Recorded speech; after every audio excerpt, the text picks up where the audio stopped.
یہ ڈرامہ چلا ہے عید میلاد النبی کا. عراق یا بغداد میں کوئی ایک شہر ہے, وہاں کا ایک بادشاہ تھا صلاح الدین ایوبی, نہیں صلاح الدین صرف, وہ بادشاہ تھا. اس نے گھڑا تھا یہ سارا ڈرامہ کہ اس طرح کیسے کرو, یہ کرو, شربت بناؤ, یہ بناؤ, اور جو ہے چراغا کرو, اور اللہ کے نبی کی آمد ہے, آپ کا جو ہے میلاد ہے, اس طریقے کی جو اس نے شروع کیا تھا. اب ہوتے ہوتے ہوتے ہوتے یہاں تک پہنچ گیا کہ آپ کو میں بتاؤں کہ اتنا بڑا ظلم ہوا. آپ سے 8-9 سال پہلے کی بات ہے کہ امروہہ کے اندر باقاعدہ عید میلاد النبی کے نام پر 12 ربیع الاول کو ایک آدمی عورت بنتا ہے, اور عورت بن کر کے امروہہ کے اندر کا واقعہ بتا رہا ہوں, اس کو درد ذہ ہوتا ہے, یعنی وہ ایکٹنگ کرتا ہے درد ذہ ہونے کی, اور باقاعدہ سے ایک بچہ پیدا ہوا, اور پھر اس بچے کے پیدا ہونے پر جو ہے برتھ ڈے منائے جا رہے ہیں, اور باقاعدہ اس مرد کو جو ہے اللہ کے نبی کی والدہ کا نام دیا جاتا ہے, اور پھر جو بچہ پیدا اسے نبی پاک علیہ الصلوۃ والسلام کا نام دیا جاتا ہے. یہ امروہہ کے اندر ہوا. اور ابھی امروہہ کے اندر ایک واقعہ اور ہوا تھا کہ ایک وہ بنا دیا گیا کعبۃ اللہ کے نام پر, ایک بیت اللہ بنا دیا گیا, اسی کا طواف کرنے لگے. تو اس لیے میرے محترم بزرگوں دوستو یاد رکھو, جو بھی عبادت نبی سے ثابت نہ ہو, صحابہ سے ثابت نہ ہو, تابعین, تبع تابعین, سلف صالحین سے ثابت نہ ہو, اس سے ہمارا کوئی تعلق نہیں ہے. الحمدللہ الحمدللہ نحمده ونستعینه ونستغفره ونؤمن به ونتوکل علیہ ونعوذ باللہ من شرور انفسنا ومن سیئات اعمالنا من يهده الله فلا مضل له ومن يضلله فلا هادي له ونشهد ان لا اله الا الله وحده لا شريك له ونشهد ان سيدنا ونبينا ومرشدنا ومولانا محمدا عبده ورسوله. اما بعد فاعوذ بالله من الشيطان الرجيم. بسم الله الرحمن الرحيم. قل اطیعوا اللہ واطیعوا الرسول صدق اللہ العظیم. میرے محترم بزرگوں اور عزیز ساتھیوں, پیارے بچوں, دنیا میں رہ کر کے جب کوئی مسلمان اپنی زندگی کو گزارنا چاہتا ہے تو اسے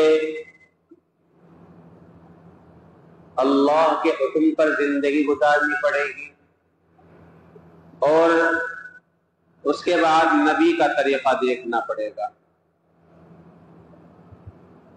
اللہ کا حکم کیا ہے, نبی کا طریقہ کیا ہے, یہ ساری چیزیں آپ کو دیکھنی پڑے گی.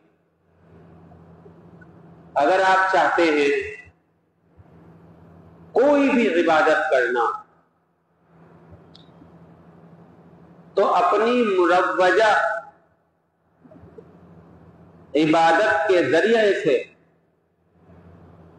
یعنی اپنی بنائی ہوئی عبادت کے ذریعے سے آپ اللہ کو نہیں پا سکتے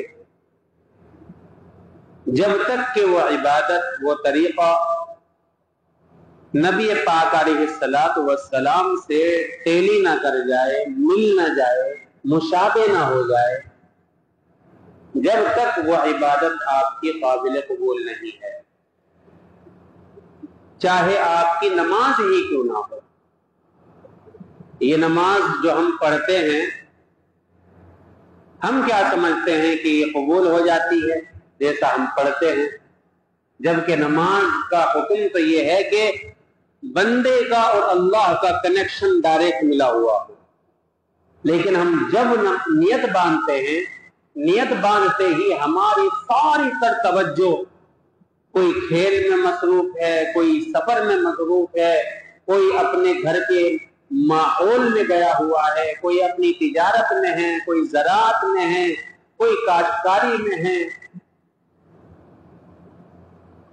لیکن ایک وجہ ہے جس کی وجہ سے ہماری عبادت قبول ہونے کے بہت زیادہ چانسز ہیں, بہت زیادہ امکان ہیں, اور وہ کیا ہے وہ ہے کہ ہم جو نماز پڑھتے ہیں نبی پاک علیہ الصلوۃ والسلام کے طریقے پر پڑھتے ہیں۔ آپ نے نیت باندھی جب کا نہیں، بلکہ جیسے ہی آپ نے اذان کی آواز سنی، اذان کی آواز سنتے ہی آپ نے فوراً وہ عمل شروع کر دیا جو نبی پاک علیہ الصلوۃ والسلام سے ثابت ہے، تو یہ سمجھو کہ آپ کو ثواب تو اسی وقت سے ملنا شروع ہو گیا۔ پھر آپ کھڑے ہوں گے تو نبی کے طریقے پر، نیت باندھیں گے تو نبی کے طریقے پر، رکوع کر رہے ہیں تو نبی کے طریقے پر، سجدہ کر رہے ہیں تو کس کے طریقے پر؟ بولو بھائی، نبی کے طریقے پر۔ اس وجہ سے اس عبادت کے قبول ہونے کے 100% چانس ہیں۔ وجہ کیا ہے کہ ہم نبی کے طریقے پر اپنے ایکشن کو کر رہے ہیں۔ تو اس لیے میرے محترم بزرگوں دوستو، اگر آپ چاہتے ہیں کہ نبی پاک علیہ الصلوۃ والسلام نے جو طریقہ اپنایا ہے اسی طریقے پر چلنا چاہتے ہیں، پھر آپ کو قرن اولا جو زمانہ قرون خیر القرون کہا گیا، سلف صالحین کہا گیا، جن لوگوں کو ان کے طریقے پر زندگی گزارنی پڑے۔ دراصل میں آپ کو جو لانا چاہتا ہوں، میں آپ کو جس چیز کی طرف توجہ دلانا چاہتا ہوں وہ ہے عید میلاد النبی منانا۔ میں ساری بات کو وہیں پر لے جانا چاہ رہا ہوں، بعد میں بات ہوگی، لیکن آپ کو میں پہلے یہ بتا دوں کہ طریقہ کس کا اپنانا پڑے گا؟ نبی پاک علیہ الصلوۃ والسلام کا، پھر صحابہ کا، پھر تابعین، تبع تابعین، سلف صالحین کا۔ وہ طریقہ اگر ہمارے پاس نہیں ہے تو ہماری کوئی بھی عبادت قابل قبول نہیں ہے۔ مثال کے طور پر ہم نے جیسے ہی جو ہے سلام پھیرا، سلام پھیرنے کے بعد ہم ایک عمل کرتے ہیں کہ فوراً سلام پھیرتے ہی سر پہ ہاتھ رکھتے ہیں، اور بہت سے تو وہ بھی ہیں جو سر پہ ہاتھ مارتے ہیں، اسے یہی نہیں پتا کہ کیوں مارا جا رہا ہے سر پہ ہاتھ، بس ایک دیکھا دیکھی رسم چلی ہوئی آ رہی ہے کہ پتہ نہیں کیا پڑھتے ہوں گے، اور ایسے ہی ہوتا ہوگا کہ نماز سلام پھیرتے فوراً سر پہ ہاتھ رکھنا ہوتا ہے۔ اب ان میں سے کچھ سے پوچھا گیا تو کیا طریقہ کرتے ہیں آپ؟ تو وہ کچھ بتاتے ہیں کہ ہم تو سلام پھیرتے ہی یا قویو یا قویو یا نورو یا نور یہ پڑھتے ہیں۔ اب اگر ان سے پوچھا جائے کہ کیا یہ نبی کا طریقہ ہے، کیا نبی نے سلام پھیرتے ہی ایسا کیا ہے، تو وہ آئیں بائیں شائیں چاروں طرف دیکھیں گے کہ یہ اس کا پتہ نہیں ہمیں، ہم تو دیکھتے ہوئے آ رہے ہیں۔ بہت سے کہتے ہیں کہ یہ استغفر اللہ پڑھا جاتا ہے، ٹھیک ہے پڑھا تو جاتا استغفر اللہ ہی ہے، لیکن یہاں رکھ کے تو استغفر اللہ نہیں پڑھا جاتا۔ ہاتھ رکھنے کا کیا مطلب ہے استغفر اللہ پڑھنے کا؟ تو اگر ہم سلام پھیرتے ہی وہ عمل نہیں کریں گے جو نبی سے ثابت ہے، تو ہماری عبادت چاہے کتنی بھی اچھی لگے کسی کو، یا اپنے آپ کو ہم اپنے آپ کو دھوکے میں ڈال رہے ہیں۔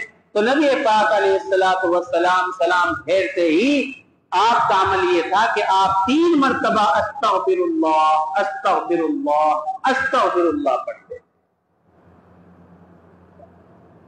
یا آپ سے جو مسنون دعائیں ہیں جیسا کہ اللہم انت السلام ومنک السلام والیک یرجع السلام حینا ربنا بالسلام وادخلنا دار السلام، یہ دعا مسنون ہے، یہ پڑھیں۔ یا بہت سی حدیث میں ضعیف روایات میں یہ بھی آتا ہے کہ نماز کے بعد آیت الکرسی پڑھنی چاہیے۔ بہرحال آپ کا طریقہ یہ تھا کہ آپ جیسے ہی سلام پھیرتے تھے تو آپ 3 مرتبہ استغفر اللہ پڑھا کرتے۔ تو میرے کہنے کا مطلب یہ ہے کہ عبادت چاہے آپ کتنی اچھی کر لیں اپنی نظر میں، کتنی اچھی آپ کو لگے، دوسرے کو بھی چاہے کتنی اچھی لگنے لگے، یاد رکھو جو نبی پاک علیہ الصلوۃ والسلام سے تیری عبادت نہیں کرتی یا صحابہ سے نہیں کرتی وہ عبادت قابل قبول ہی نہیں ہے۔ اب میں اصل بات کی طرف متوجہ ہونا چاہتا ہوں، وہ کیا ہے؟ وہ ہے عید میلاد النبی، یعنی نبی پاک علیہ الصلوۃ والسلام کی آمد پر عید بنانا، جسے اب لوگوں نے اتنا ڈھال دیا ہے کہ اب عید اور بقر عید بھی پھیکی پڑنے لگی۔ اب سب سے زیادہ جو ڈرامہ ہوتا ہے، ڈرامہ، میں ڈرامہ ہی کہتا ہوں اسے، کیونکہ جس کا نبی پاک علیہ الصلوۃ والسلام سے کوئی عمل ثابت نہ ہو، صحابہ سے ثابت نہ ہو جو عمل، وہ دین میں ڈرامہ ہی ہے۔ نئے نئے ڈرامے ایجاد ہو گئے۔ آپ یہاں سے اگر چلیں، کیونکہ سنت میں اور بدعت میں فرق ہے، سنت میں اور بدعت میں فرق ہے، عید میلاد النبی میں فرق ہے کہ آپ جو منانا چاہتے ہیں وہ اپنی بنائے ہوئی مروجہ عید منانا چاہ رہے ہیں، نبی پاک علیہ الصلوۃ والسلام یا صحابہ سے اس کا کوئی تعلق نہیں، یا سلف صالحین سے اس کا کوئی تعلق نہیں ہے۔ اس کا تعلق کب ہوا وہ بھی میں آپ کو بتلانا چاہتا ہوں، کہاں سے یہ چلا۔ یہ ڈرامہ چلا ہے عید میلاد النبی کا۔ عراق یا بغداد میں کوئی ایک شہر ہے، وہاں کا ایک بادشاہ تھا صلاح الدین ایوبی، نہیں صلاح الدین صرف، وہ بادشاہ تھا، اس نے گھڑا تھا یہ سارا ڈرامہ کہ اس طرح کیسے کرو، یہ کرو، شربت بناؤ، یہ بناؤ، اور جو ہے چراغا کرو، اور اللہ کے نبی کی آمد ہے، آپ کا جو ہے میلاد ہے، اس طریقے کی جو اس نے شروع کیا تھا۔ اب ہوتے ہوتے ہوتے ہوتے یہاں تک پہنچ گیا کہ آپ کو میں بتاؤں کہ اتنا بڑا ظلم ہوا۔ اب سے 8-9 سال پہلے کی بات ہے کہ امروہہ کے اندر باقاعدہ عید میلاد النبی کے نام پر 12 ربیع الاول کو ایک آدمی عورت بنتا ہے، اور عورت بن کر کے امروہہ کے اندر کا واقعہ بتا رہا ہوں، اس کو درد ذہ ہوتا ہے، یعنی وہ ایکٹنگ کرتا ہے درد ذہ ہونے کی، اور باقاعدہ سے ایک بچہ پیدا ہوا، اور پھر اس بچے کے پیدا ہونے پر جو ہے برتھ ڈے منائے جا رہے ہیں، اور باقاعدہ اس مرد کو جو ہے اللہ کے نبی کی والدہ کا نام دیا جاتا ہے، اور پھر جو بچہ پیدا اسے نبی پاک علیہ الصلوۃ والسلام کا نام دیا جاتا ہے۔ یہ امروہہ کے اندر ہوا۔ اور اب امروہہ کے اندر ایک واقعہ اور ہوا تھا کہ ایک وہ بنا دیا گیا، کعبۃ اللہ کے نام پر ایک بیت اللہ بنا دیا گیا، اسی کا طواف کرنے لگے۔ تو اس لیے میرے محترم بزرگوں دوستو، یاد رکھو جو بھی عبادت نبی سے ثابت نہ ہو، صحابہ سے ثابت نہ ہو، تابعین، تبع تابعین، سلف صالحین سے ثابت نہ ہو، اس سے ہمارا کوئی تعلق نہیں ہے۔ لیکن پھر اور روایت آتی ہے کہ پیر کے دن آپ کا انتقال ہوا، پھر منگل کو آپ کو جو ہے جسد اطہر رکھا رہا پورے دن، منگل کے دن، پھر آپ کو جو دفنایا گیا منگل اور بدھ کی رات میں دفنایا گیا، آپ کو جو دفنایا گیا منگل اور بدھ کی رات میں، یعنی آدھی رات سے زیادہ کا عرصہ گزر گیا تھا۔ یہ کیوں ہوا؟ اس کی بھی کئی وجہ ہے۔ جو اتنا ٹائم لگا، یعنی انتقال ہوا آج، اور پھر پورے دن اگلے دن منگل کے دن، اور پھر منگل میں بھی آدھی رات کے بعد آپ کا جسد اطہر جو سپرد خاک کیا گیا۔ تو اس کی بھی کئی وجہ ہے جو اتنا وقت لگا۔ بہت سے تو صرف ایک ہی وجہ بتاتے ہیں کہ جی خلافت کا معاملہ تھا، بس صرف اسی کو رکھ کر کے اسی بتاتے رہتے ہیں کہ یہ خلافت کا معاملہ تھا، خلافت کے چکر میں انہوں نے اتنا ٹائم لگا دیا۔ لیکن معاملہ کیا تھا؟ سب سے پہلے تو ایک مسئلہ پیش آیا کہ آپ صلی اللہ علیہ وسلم کو دفنایا کہاں جائے، یہ مسئلہ پیش آیا سب سے پہلے۔ تو کسی نے کہا کہ آپ کا اصلی وطن مکہ ہے، آپ کو جو مکے میں دفنایا جائے، کسی نے کہا کہ آپ ہجرت کر کے مدینہ آ گئے، مدینے میں دفنایا جائے، کسی نے کہا کہ نبیوں کی زیادہ تر قبر بیت المقدس میں ہے، وہاں آپ کو دفنایا جائے۔ بہرحال یہ سوال اٹھتے رہے اور جو ہے کوئی فیصلہ نہیں ہو پایا۔ تو حضرت ابو بکر صدیق رضی اللہ تعالیٰ عنہ کھڑے ہوئے اور آپ نے فرمایا کہ مجھے یہ حدیث بالکل اس طرح یاد ہے جیسے اللہ کے نبی نے مجھے ابھی بتلائی ہو، اور آپ نے فرمایا تھا کہ نبی جہاں انتقال کرتا ہے جس جگہ پر، نبی وہیں پر دفنایا جاتا ہے۔ تو اس لیے آپ کے دفنانے کا جو معاملہ تھا، مہمہ تھا، وہ حل ہو گیا، اور جہاں جس چارپائی پہ آپ انتقال ہوا تھا اسی چارپائی کو ناپتے ہوئے اتنی ہی آپ کی قبر کو کھودا گیا۔ اب ایک مسئلہ اور پیش آ گیا۔ کیا پیش آیا کہ جی اللہ کے نبی صلی اللہ علیہ وسلم کی جو قبر ہو وہ بغلی ہو یا شق والی ہو، یعنی جیسا ہمارے یہاں کھودتے ہیں، یا وہ ہو۔ اب اس پہ بھی مسئلہ کھڑا ہو گیا، کون سی قبر کھودے بھائی؟ صحابہ میں بات ہونے لگی۔ تو اس کے بعد پھر وہاں پر دو گورکن تھے، ایک تو تھے ابو طلحہ انصاری رضی اللہ تعالی عنہ، اور ایک تھے ابو عبیدہ ابن الجراح رضی اللہ تعالی عنہ، جو کہ عشرہ مبشرہ میں سے تھے، یعنی ٹاپ 10 میں جن کا نام آتا تھا ابو عبیدہ ابن الجراح رضی اللہ تعالی عنہ، جن کے لیے اللہ کے نبی صلی اللہ علیہ وسلم نے فرما دیا تھا کہ یہ جنتی ہیں۔ تو اب مسئلہ یہ پیش آیا کہ ان کو بلوایا جائے یا ان کو بلوایا جائے، کون سی قبر کھودی جائے؟ تو فوراً یہ معاملہ حل ہوا کہ ایک دم سے دونوں کو بلایا جائے، دونوں کے پاس آدمی بھیجا جائے، ان میں سے جو بھی پہلے آئے گا اسی سے ہی کیا کروائیں گے؟ قبر کھدوا لیں گے۔ اب ایک دم سے دو کو چھوڑا گیا، ایک ابو عبیدہ ابن الجراح کے پاس گئے اور دوسرے ابو طلحہ انصاری رضی اللہ تعالیٰ عنہ کے پاس گئے۔ تو ابو عبیدہ ابن الجراح رضی اللہ تعالیٰ عنہ جو شق والی قبر کھودتے تھے وہ وہاں نہیں ملے، ابو طلحہ انصاری رضی اللہ تعالیٰ عنہ ملے، وہ آ گئے، اور یہ معمہ بھی حل ہو گیا کہ لو جی یہ بھی اللہ کی طرف سے معاملہ یہ بھی حل ہو گیا۔ یعنی پھر بغلی آپ کی جو قبر کھودی گئی، اللہ کے نبی صلی اللہ علیہ وسلم کی جو قبر کھودی گئی، بغلی قبر کھودی گئی آپ کی۔ دو معاملے ہو گئے، کیا کیا؟ پہلا کیا تھا؟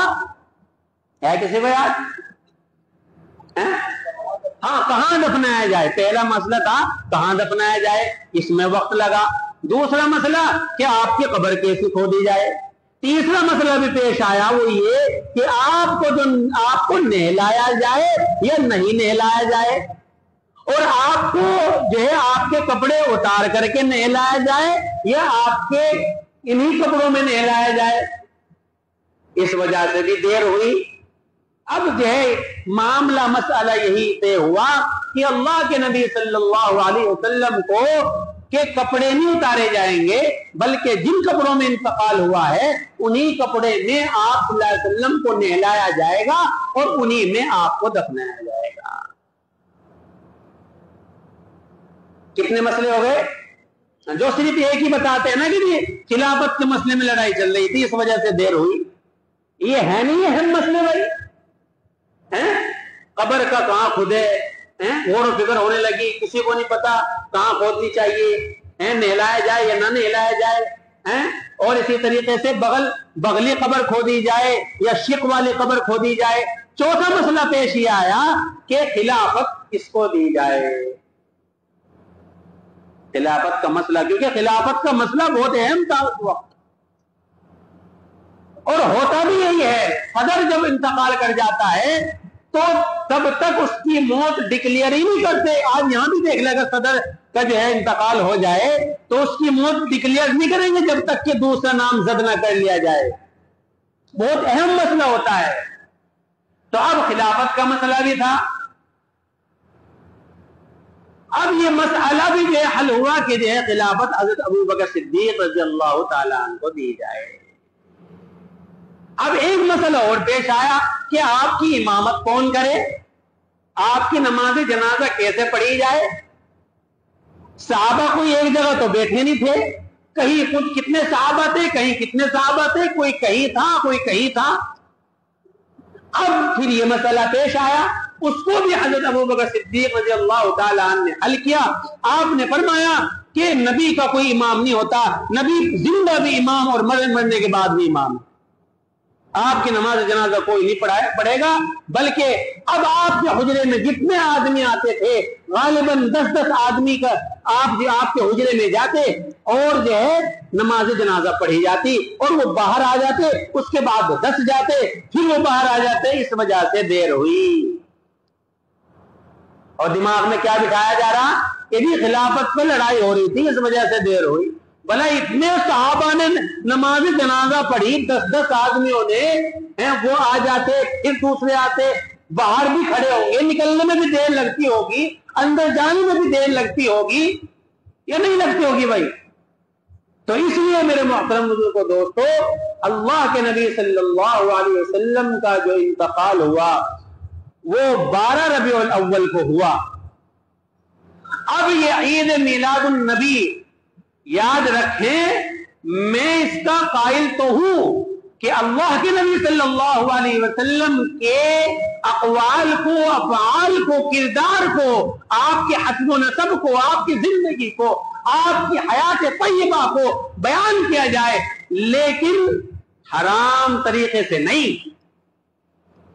لیکن حرام طریقے سے نہیں. حرام طریقہ کیا ہے کہ اللہ کے نبی صلی اللہ علیہ وسلم کو باقاعدہ طریقے پر جو ہے ایک دن بالکل مقرر کرنا کہ صرف اسی دن آپ کے اقوال کو بیان کیا جائے گا, یا آپ کے لیے کیک کاٹنا, یا چراغا کرنا, یا حلوہ بنانا, یا شربت بانٹنا, اور یہ کہنا کہ جو ہے اللہ کے نبی کی آمد ہے.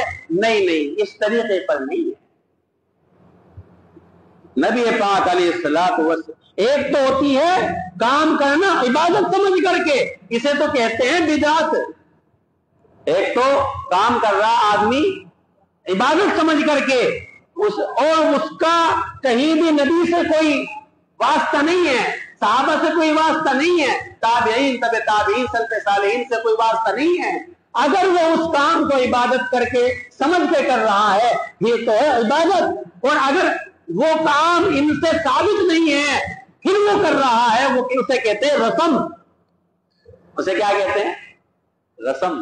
جیسا مثال کے طور پہ عید کو آپ دیکھیں گے, عید کو جاتے ہیں اور جیسے ہی سلام پھرا, سلام کے بعد دعا ہوئی اور مل رہے معانقہ کر رہے, ابھی تو ساتھ آئے اور اتنے میں معانقہ چل رہا وہاں.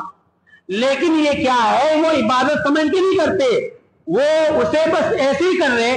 کیا کہتے ہیں, یہ اسے کہتے ہیں رسم. آگے چل کر کے پھر یہ کیا ہوئی, جب یہ چلنے لگا پھر عورتوں نے بھی اپنا بناؤ سنگار شروع کیا کہ ہم بھی اسی طرح ملیں گے جا جا کر کے, اور کوئی کسی لباس میں, کوئی کسی لباس میں, وہ اس محلے سے دوسرے محلے میں, اس محلے سے یہاں اس محلے میں. اس طریقے سے ہو رہا نہیں ہو رہا بھائی. اسے کہتے ہیں زہر کی پڑیا ڈال دینا.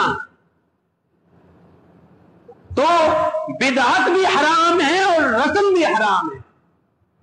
بدعت میں اور سنت میں کیا فرق ہے؟ بدعت تو اسے کہتے ہیں جو کہیں کہیں پائی جائے اور اس کا طریقہ بھی الگ الگ ہو. غور سے سننا اس بات کو. بدعت کسے کہتے ہیں؟ آپ عید میلاد النبی کا لے لو, عید میلاد النبی منانے والے یہاں دیکھ لیں, وہ کسی اور طریقے پہ منا رہے ہیں. پھر اور ذرا سے لونی میں جائے, وہاں پٹا کھیل رہے ہیں. پھر اور آگے جائے, وہاں بریانی, شربت اور جو ہے چراغا, اور پھر اور آگے چلے جائیں, پھر وہاں قبروں پہ آج رات کو آپ دیکھیں گے جا کر کے دلی میں کسی بھی قبرستان میں آپ چلے جائیں, ایسی لائٹنگیں اور ایسی عورتوں کا ہجوم. جبکہ آقا مدنی جناب محمد رسول اللہ صلی اللہ علیہ وسلم نے عورتوں کو تو قبرستان میں جانے کو بالکل حرام قرار دے دیا, اور یہ جو بدعتی جن کی وہ کرتے ہیں یعنی تائید کرتے ہیں اور جن کے کہنے پر چلتے ہیں، ان کا نام ہے مولوی احمد رضا بریلوی۔ انہوں نے بھی اپنی کتاب فتاوی رضویہ میں یہ بات بالکل عام طور پر فتویٰ دے دیا کہ اس طریقے سے عید میلاد النبی منانا حرام ہے اور چراغاں کرنا حرام ہے، عورتوں کا قبرستان میں جانا حرام ہے، باوجود اس کے کہ ان کے اس مولوی نے اس طریقے سے فتویٰ دے دیا لیکن پھر بھی اس کی مخالفت کرتے ہیں۔